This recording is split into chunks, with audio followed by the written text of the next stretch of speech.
¿Qué tal? Muy buenas tardes, bienvenidos. Este viernes 4 de diciembre arrancamos ya el Atlántico Noticias. Hasta ahora 13:45, a las puertas ya de uno de los puentes más largos del año y que supone una enorme preocupación para las autoridades sanitarias. De hecho, piden hasta la saciedad que extrememos los cuidados.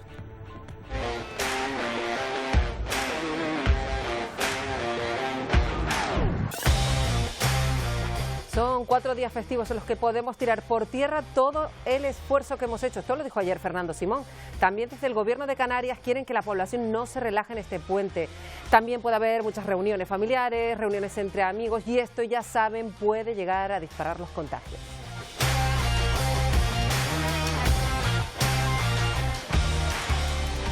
Son días festivos, pero con restricciones en cuanto a la movilidad en buena parte del país y todo, Miguel Vega, para mantener esta buena tendencia que tiene la pandemia, en particular en nuestro país.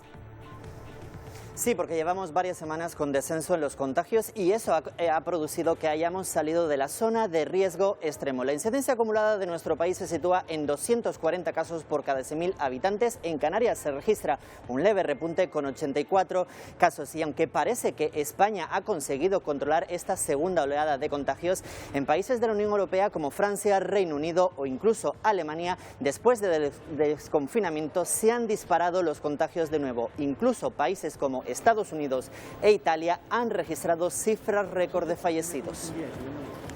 Luego lo vemos. Y en Venezuela, muy atentos a una cita política a solo 2 días de celebrarse esas elecciones envueltas en polémica. Itziar, cuéntanos.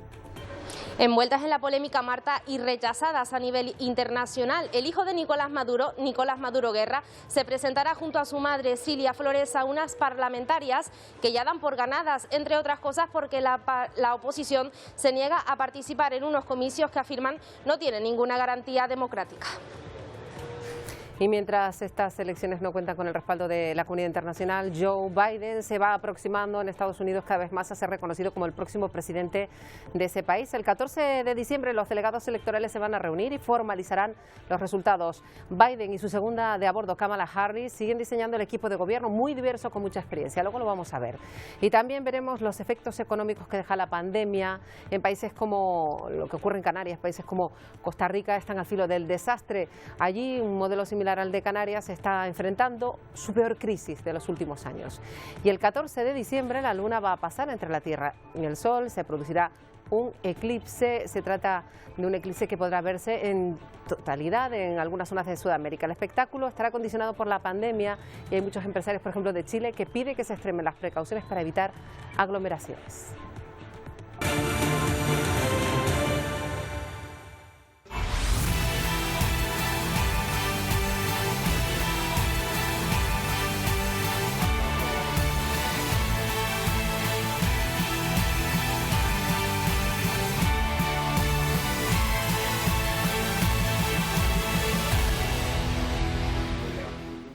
Bueno, pues las navidades de este año, de este 2020 tan complicado, van a ser también muy diferentes a las de otros años. El Gobierno de Canarias ya ha establecido esas restricciones para estas próximas fechas.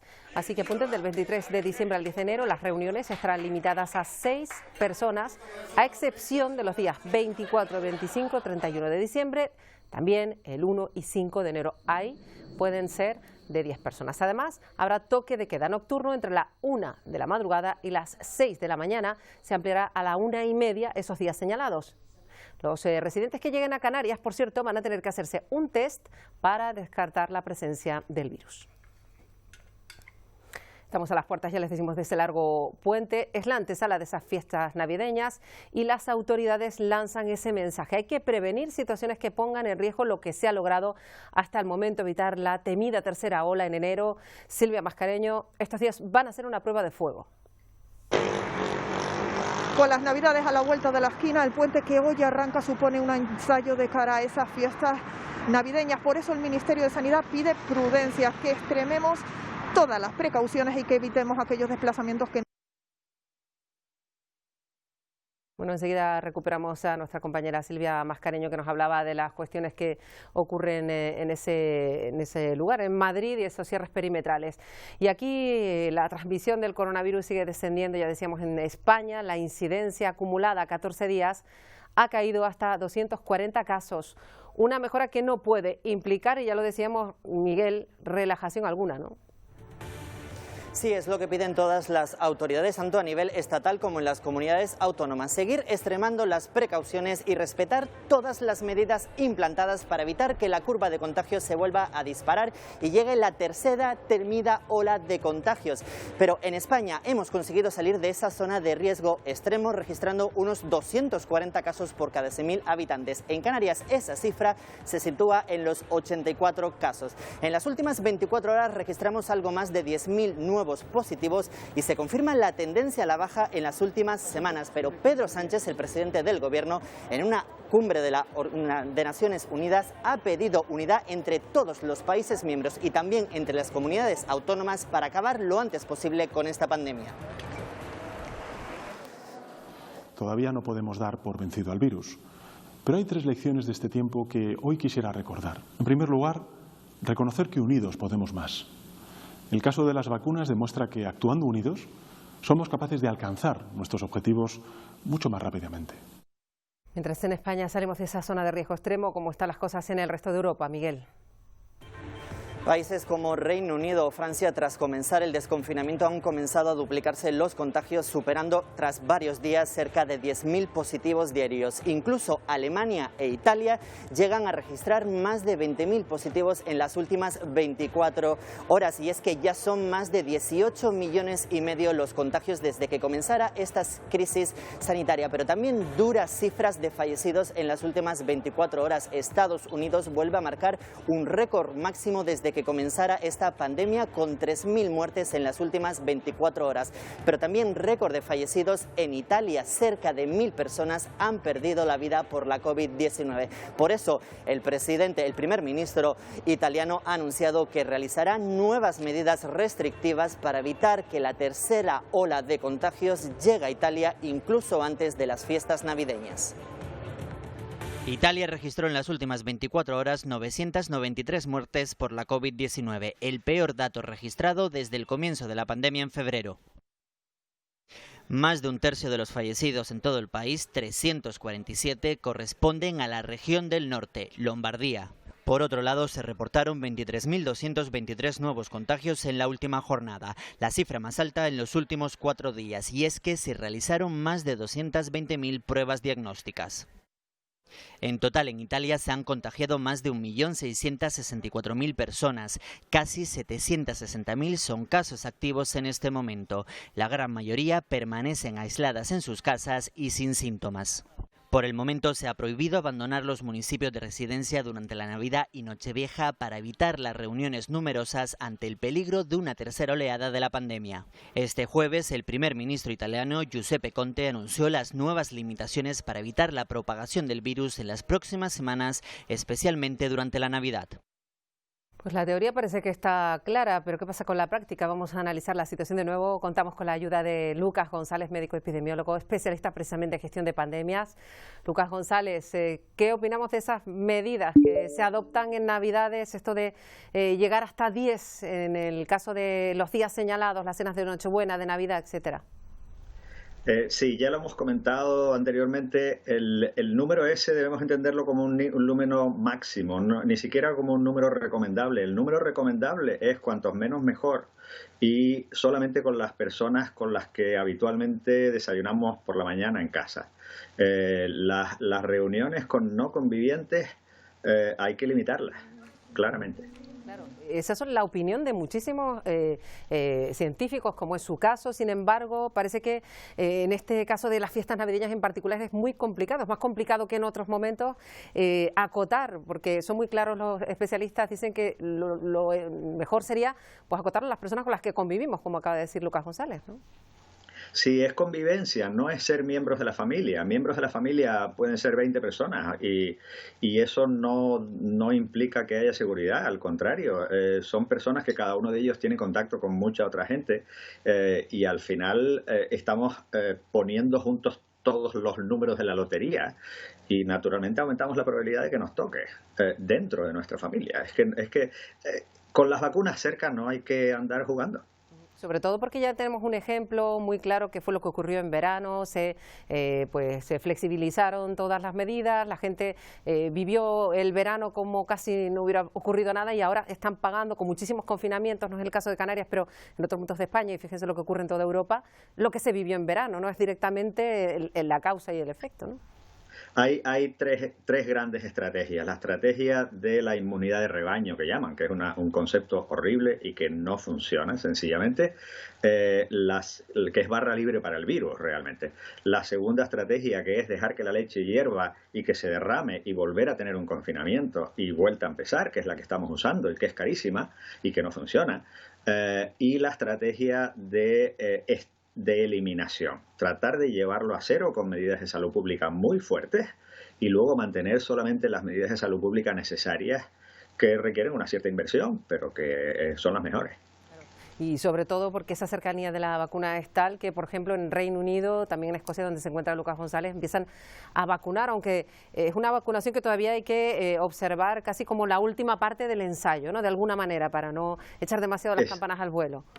Esa es la mejor manera de entenderlo. Realmente es la última parte del ensayo. Se ha hecho un ensayo con del orden de 40.000 voluntarios y ahora el número de voluntarios, digamos, se amplía ofreciéndole la vacuna a un número mayor de gente que tendrán un rango de edades más amplio.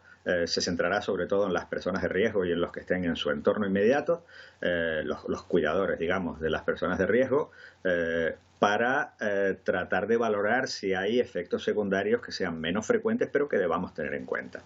Es prudencia, pero un poquitito menos. El coche está saliendo del garaje, empezamos a acelerar, pero todavía no estamos a velocidad de autopista, ni mucho menos. Claro, y hay una cuestión que se repite reiteradamente: cómo es posible que se haya logrado de forma tan rápida una vacuna. Hay una cierta desconfianza de determinados sectores que además tienen muchísima difusión en las redes sociales. Está llegando incluso a personas que no esperábamos escuchar decir, bueno, hay que tener cuidado con esta vacuna. ¿Por qué esta vacuna, Lucas, es segura? La información que tenemos hasta ahora es que parece suficientemente segura y tenemos que seguir con los ojos abiertos. Por supuesto que tenemos que seguir con los ojos abiertos. Lo que ocurre es que hay que entender por qué se ha ido tan rápido. Y se ha ido tan rápido gracias a que hubo una información que salió de China muy rápidamente sobre cuál es la estructura del virus. Se ha ido rápidamente porque hay una tecnología que se ha ido desarrollando en estos últimos años, que ya no es ni siquiera tan nueva, que nos permite llegar desde la molécula hasta el diseño industrial muy rápidamente, y se ha ido rápidamente también porque se ha ido aumentando la fabricación en espera del permiso científico. Es decir, es como tener el coche ya prearrancado y cuando te dan permiso para salir entonces sale. Por eso estamos yendo tan rápidamente. Y hay un cuarto elemento, que es que ha habido muchísimos casos en Estados Unidos. Y eso ha permitido comprobar la eficacia de la vacuna. Claro, esto es importante, esto que ha dicho, de que el hecho de que haya habido tantas personas infectadas, malo para Estados Unidos, efectivamente, pero ha hecho que haya habido muchas más personas para probar, por así decirlo, ¿no? Exactamente. Exactamente. Porque si fuera una enfermedad muy poco frecuente, necesitas recopilar información durante a lo mejor años, pero no ha sido el caso, se ha recopilado en meses. Claro, y eso pues deja clara la excepcionalidad de todo esto que estamos viviendo y que gracias a Lucas González estamos entendiendo un poquito mejor. Hasta una próxima ocasión, un placer como siempre. Muchas gracias. Bueno, eso aquí en Europa y en Estados Unidos, ya lo decía Lucas González, la evolución es muy complicada. Todo empeoró después de Acción de Gracias, estamos a muy poquito de la Navidad. Se espera la aprobación de esa vacuna contra la COVID en ese país, pero zonas como Miami están experimentando un enorme incremento de casos. José Pernalete, de La Voz de América, nos da la última hora. El incremento de infecciones de coronavirus en Estados Unidos supera progresivamente los niveles anteriores. Durante las últimas 24 horas, la Universidad Johns Hopkins contabilizó 200.070 nuevos casos detectados a lo largo de toda la nación. En la misma base de datos se registran 2.804 fallecimientos por causas subyacentes al COVID-19. Las complicaciones proyectan una larga sombra sobre los hospitales del país ante un eventual colapso por la extrema ocupación de los mismos. Por otra parte, The COVID Tracking Project ha contabilizado más de 100.200 pacientes hospitalizados en los centros de salud estadounidenses. En unidades de cuidados intensivos permanecen más de 19.000 personas y con asistencia respiratoria mecánica hay más de 6.800 infectados. Hasta la fecha, en Estados Unidos se registra un total de 13.943.000 personas infectadas en toda la nación. Es el reporte. Soy José Pernalete de La Voz de América, en Miami, para Televisión Canaria. Bueno, volvemos aquí a Canarias. Precisamente el Hospital Universitario de la Candelaria en Tenerife ha puesto en marcha una consulta de medicina interna específica para realizar un seguimiento integral a las personas, a los pacientes que hayan padecido la COVID-19. Y tenemos con nosotros precisamente a Marcelino Hayek, que es jefe de la Unidad de Enfermedades Infecciosas. Señor Hayek, el objetivo es estudiar todas las secuelas que quedan en muchos de los pacientes que han superado, ¿verdad?, la fase del virus. Efectivamente. Buenas tardes. Muy buenas tardes. No sé si se me ve o se me oye. Está perfectamente, señor Hayek, así que puede seguir adelante. Vale. Bueno, pues por contar un poco cómo ha surgido la creación de esta consulta de los pacientes que han pasado la COVID, pues en la primera ola pues tuvimos una gran cantidad de pacientes ingresados. En 2 meses, más de 300 pacientes en nuestro hospital. En aquel momento la única preocupación era sacarlos adelante y una vez se le daba el alta, pues los pacientes se iban a su casa y pues no se le hacía un seguimiento, entre otras cosas, por la saturación del sistema. Posteriormente hemos ido viendo que estos pacientes que se les daba el alta, pues muchos pacientes se quedaban con un cansancio, problemas de concentración, de memoria, cefaleas continuas, dificultades para respirar, es decir, situaciones que les invalidaban para retomar su vida habitual.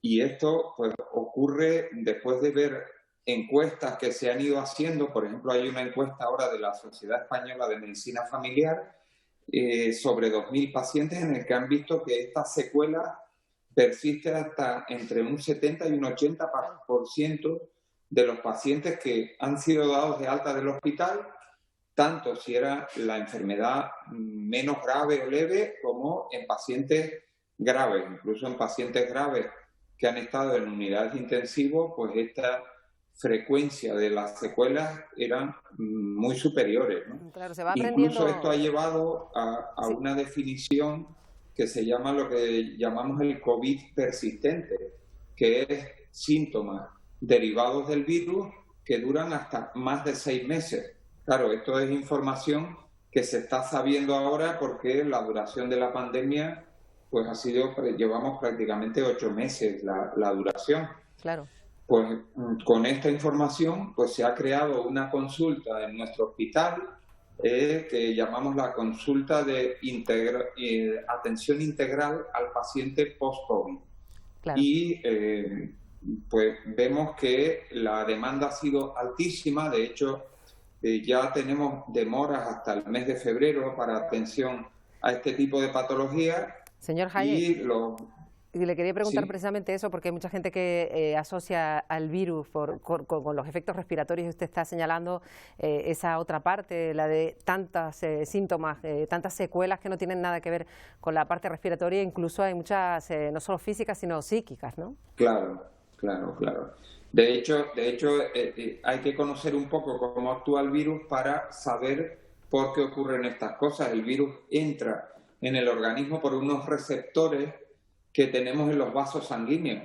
Inicialmente los vasos sanguíneos de la vía respiratoria alta, de la nariz y la garganta, que por eso pues es contagioso en los primeros días, pero posteriormente invade los vasos sanguíneos del pulmón, del corazón, del intestino, incluso del cerebro. Claro. Y esto pues deja una reacción inflamatoria crónica que va persistiendo a lo largo de los meses. Esto es lo que produce la sensación de falta de energía, de falta de concentración, de incluso problemas que nos han descrito los pacientes como una niebla mental, Claro. es decir, que te incapacita Señor para tú hacer tus actividades diarias que antes hacías con mucha facilidad.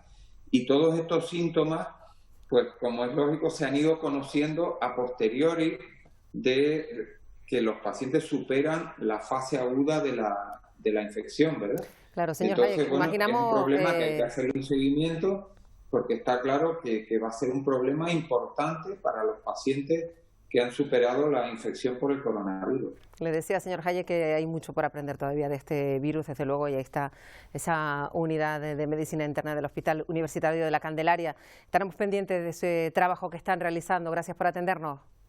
Bueno, muchas gracias. Buenas tardes. Ya ve mucho por aprender de ese virus todavía. Vamos a mirar a lo que ocurre en Venezuela. Solo quedan 2 días para que se celebren unas elecciones parlamentarias, lo hemos venido contando, y llegan con una cierta polémica, no tienen reconocimiento internacional para empezar y los partidos oficialistas, pese a todo, siguen adelante. Así es, y entre esos miembros de los partidos oficialistas nos encontramos no solo con la esposa de Nicolás Maduro, Cilia Flores, sino también con el propio hijo de Nicolás Maduro Guerra. En una entrevista concedida ha afirmado que de ganar estas elecciones, que por cierto ya las da por ganadas, cambiará la ley de hidrocarburos, esto es la ley que versa sobre el petróleo de Venezuela, sin dar ningún detalle de cómo lo hará. Eso sí, afirma que va a beneficiar sobre todo a las empresas privadas. También afirma que va a aplicar y a modificar algunas leyes, cosa que no ha hecho la Asamblea Nacional liderada por la oposición durante estos 5 años de legislatura. Lo escuchamos. Tenemos que adaptar, es deber de esta nueva Asamblea Nacional recuperar el trabajo perdido de lo que esta Asamblea Nacional no hizo, de adaptar el marco jurídico a la realidad actual. Podremos revisar las leyes que haya que revisar, adaptarlas a la realidad nacional. Y mientras la oposición, Isier, ¿en qué medida va a participar en estos comicios? Pues en poca o ninguna, Marta, porque ha pedido a la población que no vote el 6 de diciembre como signo o símbolo de rechazo a las políticas del fraude electoral de Nicolás Maduro. En cambio, piden que sí lo hagan en una consulta popular que han habilitado para el 12 de diciembre, como decimos, para mostrar esta negativa al fraude electoral de estas parlamentarias. Una de las caras más visibles de la oposición, Juan Guaidó, ha afirmado que no debemos reconocer estas elecciones como tal, porque de hacerlo, afirma, estamos apoyando a una dictadura que viola derechos humanos. Si la Organización de Estados Americanos, la Unión Europea en pleno, la unidad de todos los factores en Venezuela, reunida en sus partidos políticos por unanimidad, han decidido no participar por ser un fraude, no reunir condiciones, yo le pido un favor, no lo llame elección. Bueno, vamos a Estados Unidos. El presidente electo Joe Biden y su vicepresidenta Kamala Harris siguen avanzando en su equipo de gobierno, dan a conocer los nuevos nombres, todos según los expertos de un perfil muy diverso y con mucha experiencia. Desde Washington nos amplía esta información Jacopo Luzzi. Sin eventos oficiales, este jueves sigue adelante la transición de la administración Trump a la del presidente electo Joe Biden. Mientras se espera el 14 de diciembre para la oficialización de los resultados por mano del colegio electoral, llegó la nominación de Tina Flournoy como jefa de gabinete del equipo de la vicepresidenta electa Kamala Harris, una mujer con 30 años de experiencia política que fue jefe de personal del expresidente Bill Clinton. Además, Harris nombró a otras 2 mujeres, Nancy McEldowney y Rohini Kosoglu, para cargos de asuntos domésticos y exteriores, añadiéndose a una lista de asistentes principales compuesta casi en su totalidad por mujeres de color, de acuerdo con el compromiso de la campaña de hacer de la Casa Blanca de Biden la más diversa y representativa de la historia. Su liderazgo será fundamental a medida que superemos los desafíos sin precedentes que enfrenta nuestra nación. Entre tanto, varios republicanos aún se niegan a reconocer la victoria de Joe Biden, como es el caso del líder republicano en la Cámara de Representantes, Kevin McCarthy, quien reiteró esa posición este jueves. Sin embargo, el presidente electo sigue con su trabajo, ignorando las posiciones republicanas. En medio de esto, Anthony Fauci, el principal experto en enfermedades infecciosas del país, dijo que planea permanecer en su cargo de director del Instituto Nacional de Alergias y Enfermedades Infecciosas. Lo que notan los analistas es una inclinación muy marcada a asignar cargos y títulos a gente con mucha experiencia y altas calificaciones. Por ejemplo, para la coordinación de la Casa Blanca contra el COVID-19, Biden acaba de nombrar 2 exmiembros de la administración Obama, en particular el exdirector de Salud Pública, Vivek Murthy. Esto marca una diferencia muy evidente con la administración Trump y sus nominaciones en los últimos 4 años. Desde Washington, Jacopo Luzzi, Voz de América. Vamos a Costa Rica. El sector hotelero es uno de sus principales motores económicos, ya saben. Es un modelo, de hecho, similar al de nuestro archipiélago. Y aquí pues estamos enfrentando nuestra peor crisis. Allí también temen cierres, despidos masivos si el gobierno de Costa Rica no aporta más ayudas. La reapertura de fronteras aéreas sigue siendo insuficiente para que los hoteleros del país puedan levantarse tras la crisis provocada por la pandemia. Desde hace varios meses, la Cámara Costarricense de Hoteles viene señalando las dificultades que atraviesa este sector, pero ahora asegura que el tiempo se les agotó. Su principal preocupación son las decisiones que toma el gobierno, pues consideran que se hacen sin ningún tipo de consideración con el sector productivo y la realidad que se vive. Las líneas aéreas van a empezar a venir y es un proceso que va a durar 1 año, 2 años. No es que ya abrimos fronteras y en enero vamos a estar completamente llenos. Nosotros estamos pronosticando que para el próximo año las ocupaciones que vamos a manejar en el sector hotelero van a rondar entre el 30 y 35% en todo el año, a menos que haya algo que no estemos viendo en este momento por la poca visibilidad que hay, pero esas son las ocupaciones que vemos. El sector pide que se les facilite acceso a capital y refinanciamiento de deudas. De lo contrario, será difícil poder continuar operando. También esperan que se amplíe la reducción de jornadas durante todo el 2021. Y si las empresas no se logran reestructurar, lo que va a suceder a lo largo del 2021 es que vamos a empezar a ver cierres de empresas y más desempleo. La Cámara de Hoteles estima que esta temporada alta, que se extiende de diciembre a abril, no alcanzará los números de visitación acostumbrados y que la ocupación promedio en los hoteles será de apenas un 35%. En unos días va a haber un eclipse total de sol en Chile y hay controles sanitarios y cierre de las carreteras justo por la zona donde se va a vivir en Chile. Sobre todo ya ha dado el gobierno a conocer las medidas y los empresarios turísticos pues no se han quedado conformes porque dicen que se va a poner en riesgo el verano que se va a vivir en unos meses en la zona. Faltan 12 días para el eclipse y Pucón se ve con muchos visitantes en sus calles. Muchos anticiparon su estadía asegurándose de no perderse el evento astronómico. Un eclipse en pandemia donde 4 comunas que estarán bajo la umbra se encuentran en cuarentena por el gran número de contagios por el COVID.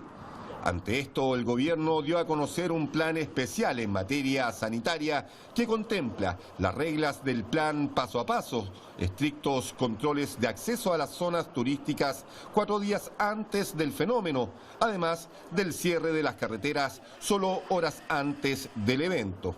Se va a controlar el acceso, se va a pedir el pasaporte sanitario a toda la persona que entre con bastantes días de anticipación. Los empresarios del turismo no quedaron conformes con las medidas sanitarias, piden controles más estrictos, aseguran que hacer valer este plan es exponer a los efectos del virus a los habitantes de la zona y también los turistas. Es un golpe al turismo, es la destrucción de las pocas empresas que aún quedan en pie. Si ellos no nos ayudan a cuidarnos y a cuidar nuestro destino, no vamos a tener verano. Una pandemia que podría eclipsar la observación del fenómeno astronómico. Desde el lugar donde usted lo vea, recuerde respetar los protocolos del COVID. Buenos viernes, como cada semana cuando llega este día hablamos con Pepe Naranjo desde Senegal y hoy vamos a hacerlo casi a modo de balance de un año en el que Canarias, además de la pandemia, pues llega muy marcado por la reactivación de esa ruta hacia Canarias de la migración irregular. Buenas tardes, Pepe Naranjo. Hola, buenas tardes, ¿qué tal? Hemos notado quizá un ligero descenso, por así decirlo, pero no hay que olvidar que hay todavía muchísima gente que sigue pendiente de venir hacia Canarias. Eso que el estado del mar, el tiempo ha empeorado un poco, ¿no? Sí, no cabe duda que en las últimas semanas he tenido oportunidad de hablar con mi gente en Embur, en San Luis, en los 2 puntos más calientes de salida de los cayucos hacia Canarias desde aquí, desde Senegal.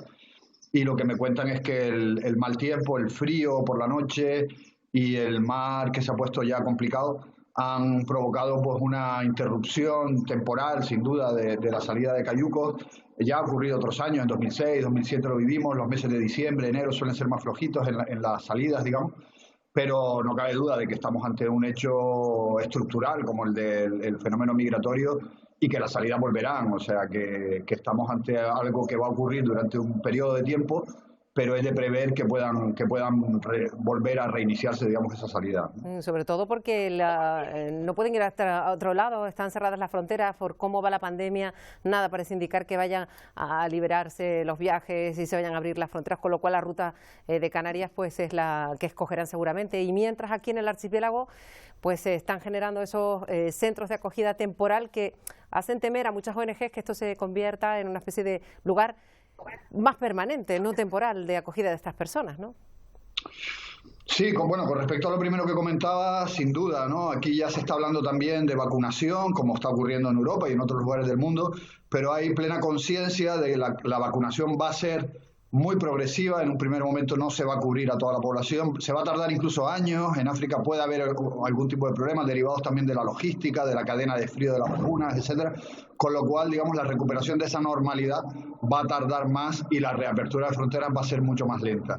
Con respecto al tema de la acogida, efectivamente, ¿no? Estamos hablando de que se ha incrementado, y era una demanda, yo creo que necesaria, se ha incrementado la capacidad de acogida de Canarias, pero eso no debe significar que sea una acogida estable o permanente, ¿no? Las derivaciones a la península siguen siendo, pues, parece una necesidad, y que digamos que haya una solidaridad por parte de otras regiones y por parte de otros países europeos, porque las migraciones, como sabemos, es un fenómeno global y Europa tiene que dar una respuesta conjunta, ¿no?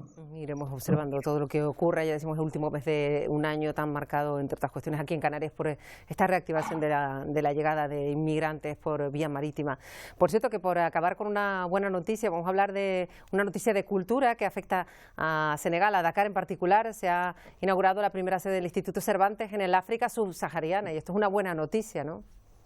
Sí, no, sin duda. El Instituto Cervantes, que es el organismo de promoción de la lengua y de la cultura española, había una especie de desequilibrio en África. Hay 11 sedes del Instituto Cervantes que están en el Magreb, pero en África subsahariana no había ninguna. Y por fin se va a abrir la primera a lo largo del año 2021, va a estar en Dakar, en la capital de Senegal, y es tratar de dar una respuesta a algo un hecho que a mí me llama mucho la atención, y es que hay 1,5 millones de jóvenes africanos del África subsahariana que estudian español. Hay un gran interés por la lengua española, que tiene que ver con el fútbol, con la música, con esta globalidad, ¿no? del mundo de hoy. Los chicos hablan, se conectan en las redes sociales, ven lo que ocurre, y hay un potencial enorme, ¿no? Y yo creo que ese es un maravilloso puente de unión entre pueblos, ¿no? Que no hablemos solo del aspecto negativo de la gente que muere intentando llegar, sino también de la existencia de puentes, y la lengua española es uno de ellos, sin duda. Hablabas de la música, de determinados estilos de música que ahora son tendencia en todo el mundo y que se cantan en español,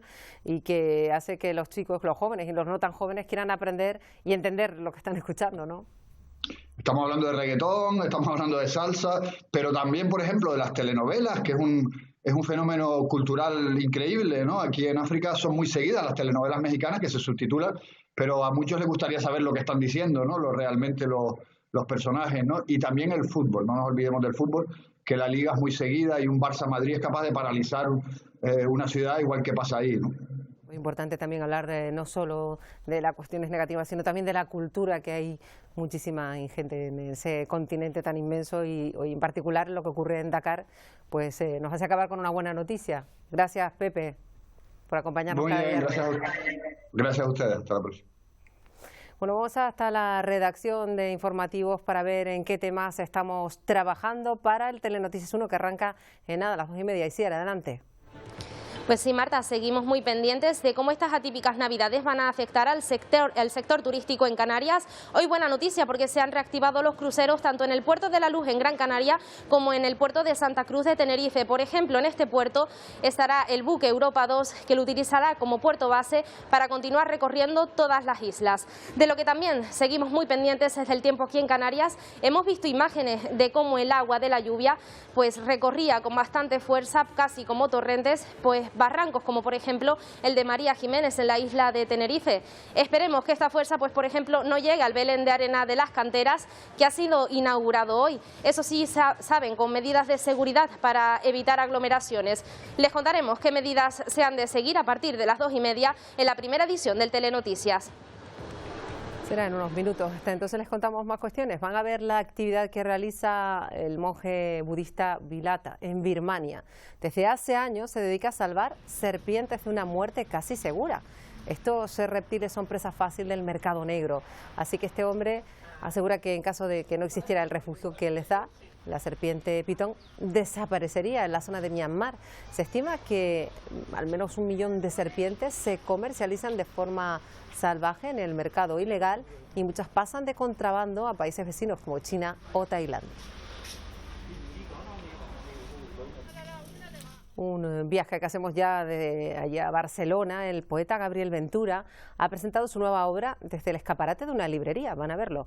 Ventura va a vivir durante el día de hoy en el escaparate de la librería Documenta bajo la performance 24 horas de poesía viva. El autor presenta su nuevo poemario Notas para un incendio ocular. Durante todo el tiempo recibirá entrevistas, hará debates o lecturas y promete sorpresas. Desde esta librería aseguran que la intención, además de vender libros, es que la poesía sea algo público y vivo.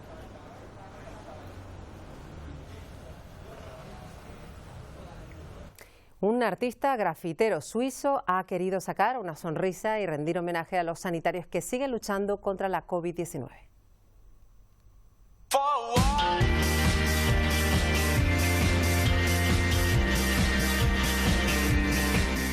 Un artista que ha plasmado en este mural la carrera de la vacuna que se está viviendo ahora en todo el mundo. Se ha inspirado en el popular videojuego Street Fighter, una obra de arte callejera que tardó en realizar unas 10 horas.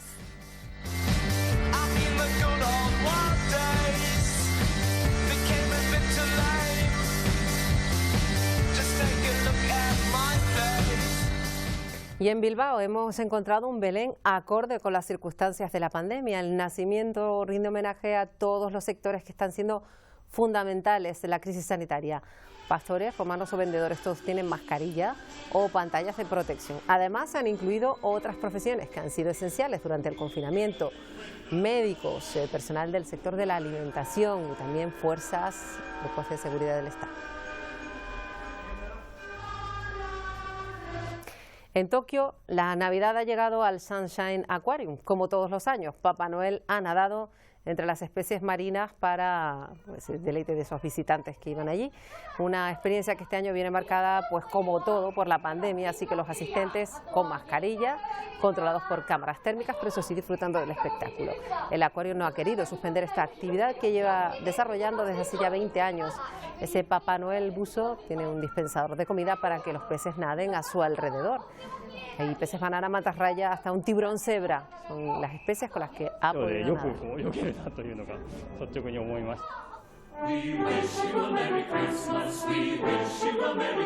Este va a ser el último encendido que presidan los Trump en la Casa Blanca. El árbol nacional de la Navidad del Parque de la Elipse, las inmediaciones de la residencia presidencial, encendió sus luces. Una atracción turística, cualquier persona que llegue a la ciudad pues puede ver ya ese espectáculo al pasar por los alrededores de la casa.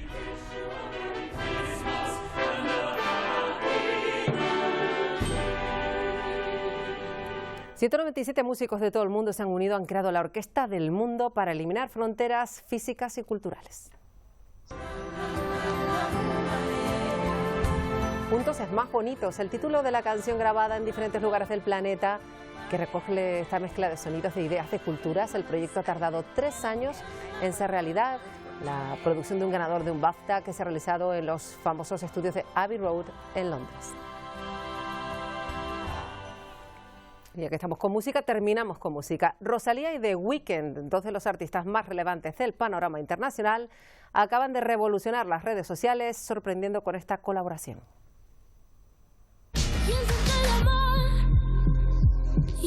Un remix de Blinding Lights, la canción más escuchada de este 2020 en Spotify. Más de 1.500 reproducciones, probablemente esta cifra aumente tras este dúo, 1.500 millones de reproducciones. La cantante catalana, y nos vamos con The Weeknd hasta el lunes que pasen. Por cierto, buen fin de semana. Adiós.